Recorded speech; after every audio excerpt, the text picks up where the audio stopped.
Mahua Maitri ji. Thank you, Honorable Chairperson, sir. I'd just like to point out that I have between 16 and 17 minutes, sir, and I'd be very obliged if I could finish my allotted time. Today I stand, sir, please. Today I stand on behalf of my party, the All India Trinamool Congress, with a heavy heart, but with a complete clarity of purpose, to support the motion of no confidence against the Speaker of the 18th Lok Sabha for presiding over the liquidation of the functioning of parliamentary democracy. It is richly ironic, it's divine karma actually, that I, the lady MP, who was illegally witch-hunted by this misogynistic government, wrongly expelled by Ethics Committee, which had no power to expel, after a motion in which I was not allowed to speak, where the Speaker, in violation of every principle of natural justice, did not allow me to defend myself. Today I am opening the debate for my party in a motion of no confidence against that very Speaker. You can't run away from karma. Dr. Ambedkar said that Parliament belongs to the opposition and the government should always be on trial. On the anvil, he called it, to ensure accountability. The role of the Speaker is that of a neutral arbiter and a keeper of the order of the House. This is absolutely vital to the function of Parliament. John Bercow, the Speaker of the UK House of Commons, said, "I never aspired to be Speaker of the House of Commons simply so I could say I am the Speaker of the House of Commons and tell my children that." So it can't be a matter of ego. It can't be a matter of personal legacy. The post is far beyond that. It is a fitting tribute to the vibrancy of India's democracy and the strength of India's dissenting voices that a motion of no confidence was moved against the very first Speaker of the Lok Sabha, G.V. Mavalankar, in 1954. He was accused of openly espousing the cause of the official spokesperson of the ruling party in all matters and constituted a serious danger to the functioning of the Lok Sabha. Pandit Nehru, who was PM then, participated in the debate, and he said that more time should be allotted to the opposition than to the government benches. Pandit Nehru, as Prime Minister, said this. What is the tradition we are following today?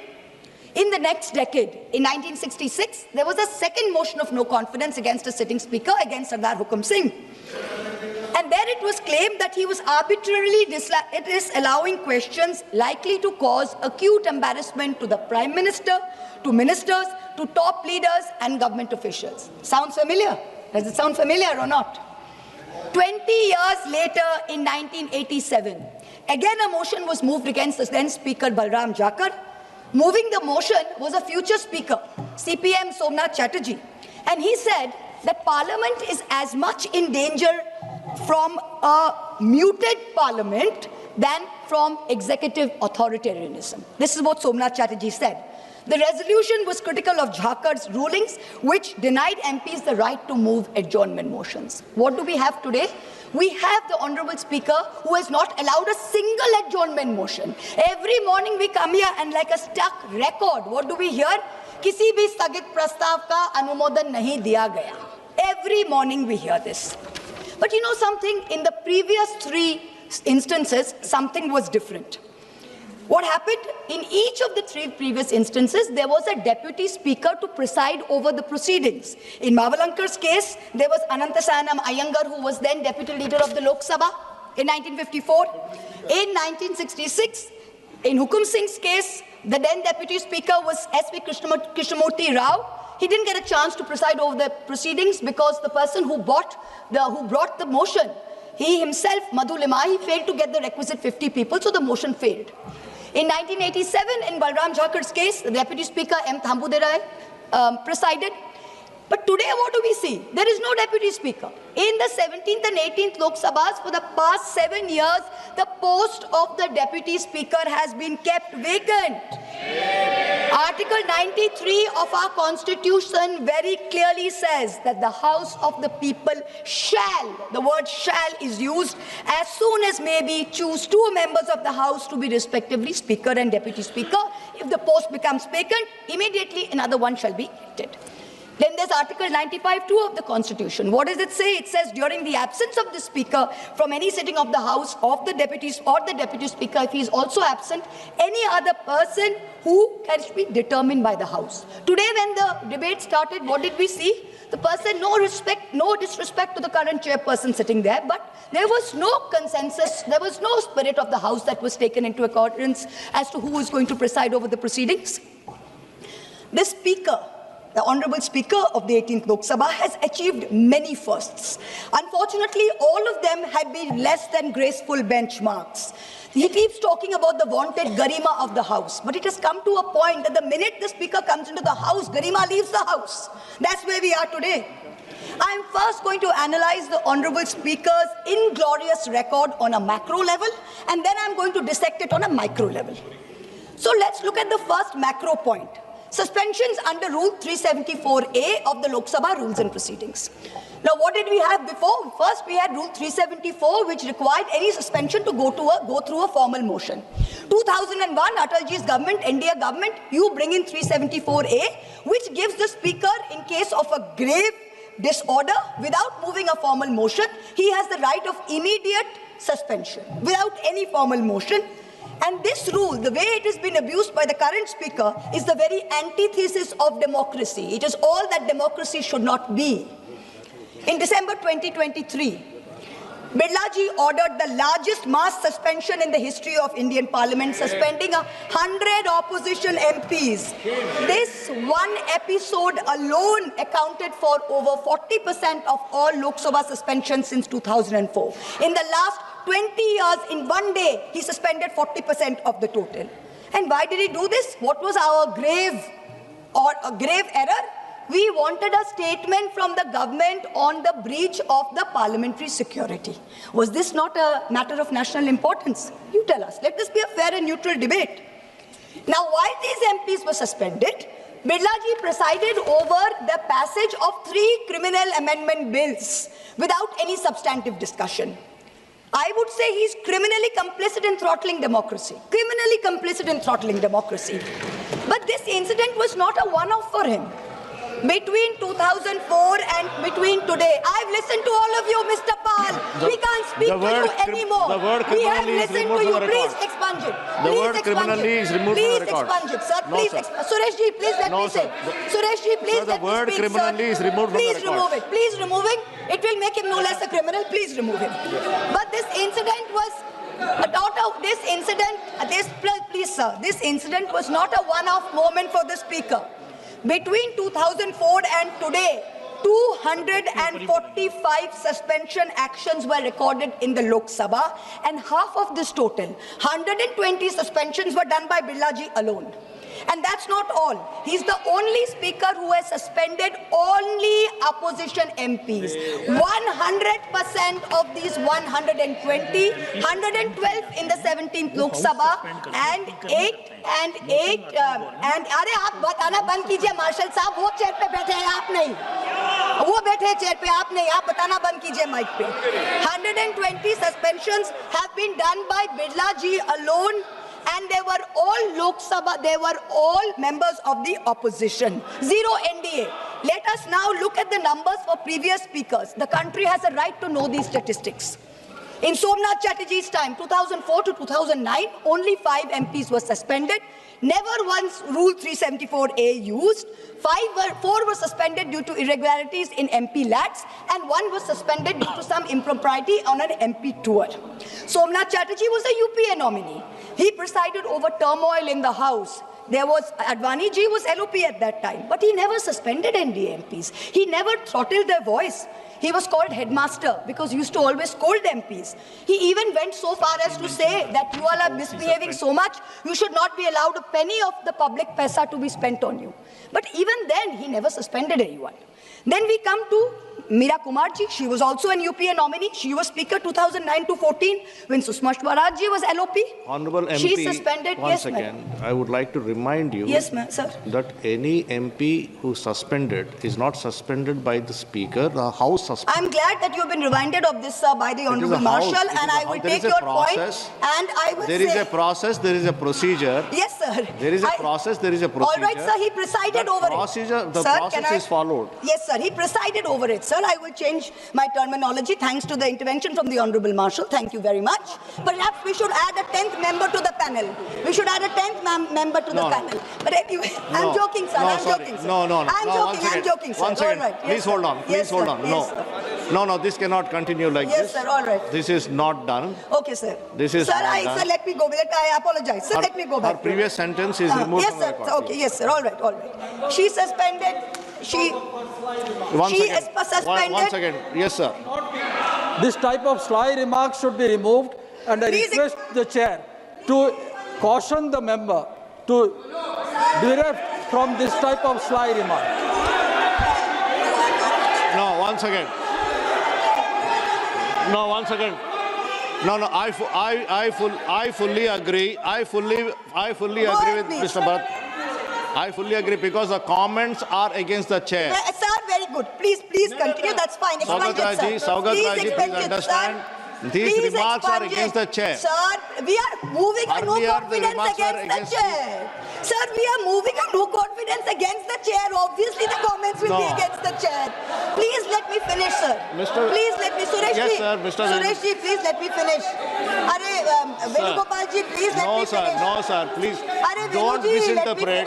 Please do not misinterpret. Venuji, please. While she is supposed to talk on the resolution, she is now remarking on the chair. Venugopal ji, let me speak. Venugopal so she's requesting you now to sit down. It's okay, sir. Okay. So when Meera Kumarji was also a UPA nominee, she was Speaker 2009 to 14. Sushma Swaraj ji was LOP. She suspended a total of 45 MPs, but 70% of these were UPA, mostly Congress MPs from their own party, because they were protesting against the bifurcation of Andhra Pradesh. Only 30% were from other parties. Sumitra Mahajan ji, 2014 to 19, suspended 73 MPs during her tenure. Of them, 25 MPs were Congress, 33% over the Lalit Modi issue. Remaining 67% were AIDMK MPs over the Kaveri issue and TDP MPs over the Andhra Pradesh special status issue. Madam, let me again remind you, yes, there is a process, proceedings yes, sir, of the House. It is the House that decides. She presided over, sir. Now, sir, you are just interrupting, no, sir. It is the presiding over the proceedings. No. The second macro I will point, have to interrupt you because you are not correcting the course. Okay, sir. Yes, the second macro point. Are Venugopal ji. Sir, Honorable MP has requested you not to interrupt her, sir. She has already requested. No, sir. The second macro point, sir.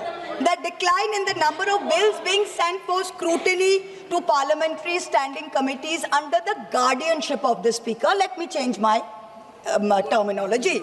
Parliamentary standing committees were formed in 1993 for what? To scrutinize bills. The 14th and 15th Lok Sabhas, with the UPA governments in the place, sent 60% and 71% of bills to the Parliamentary Standing Committee. What happened in 2014? 14 to 19? The 16th Lok Sabha, only 27% of bills were sent. What happened in the last Lok Sabha? 16% of bills were sent. The way it is going in this Lok Sabha, God knows what will happen. It will become single digit probably.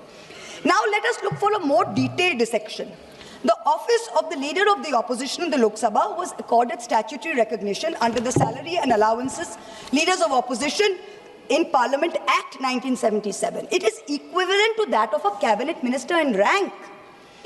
Ram Subhag Singh was the first, Buxar Bihar was the first recognized LOP in the 4th Lok Sabha from the Congress O, which was the Kamraj Morarji Desai syndicate. That was the first time any party had won 10% of seats in the parliament.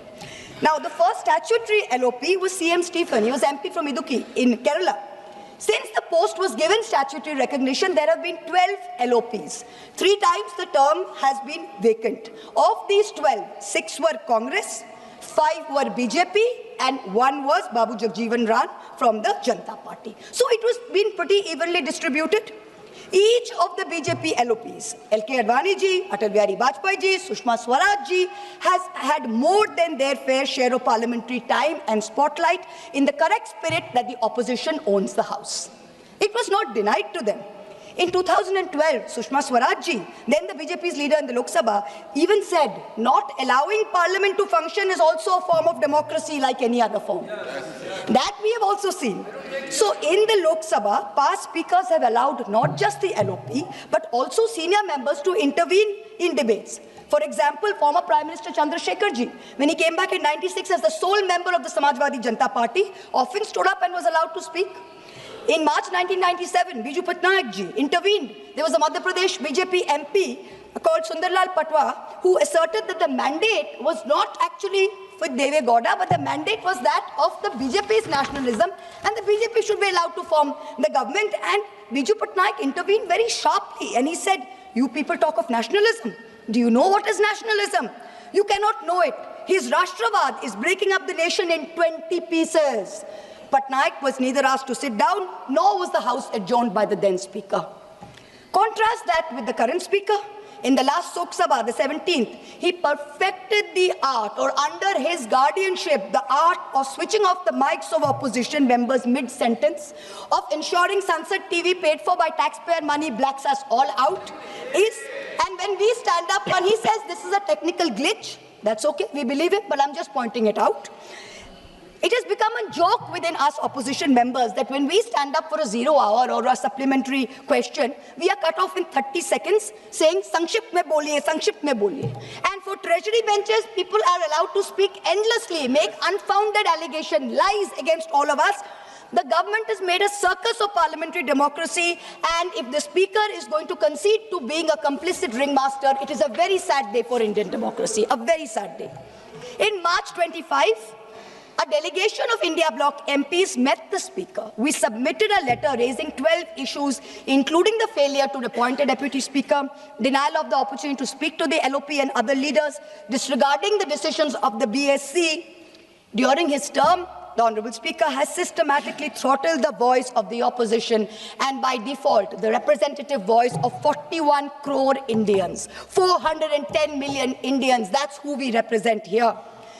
He did not allow a discussion on Manipur. We had to move a no-confidence motion just to have a discussion on the issue. Do you remember? I remember the MP from Manipur, Dr. Bimol Ekojam. He stood up close to midnight, and with such anguish in his voice, he told us that this state of Manipur has been excluded from the national consciousness to the point of invisibility. He had to be given the time at midnight. When BJP MP Ramesh Biduri stood in this house, and he called Danish Ali, another fellow MP, and I'm going to repeat these words because the country needs to remember this was said in this house. He called him a Katwa, a Musalman Atangwadi. Birla ji did nothing. You failed not only Danish Bhai, but you failed 200 million Muslims of this country who put their head on their forehead on this soil of this thing. Ramesh Biduri continued the rest of the term merrily. He was never suspended. Birla ji did not allow a discussion of the special intensive revision in Bihar, allowed only a larger electoral reform discussion. On every matter of national importance, we have been disallowed adjournment motions and debates. On each one, I am not yielding. He's an MP, he's not a minister. I'm not yielding to him.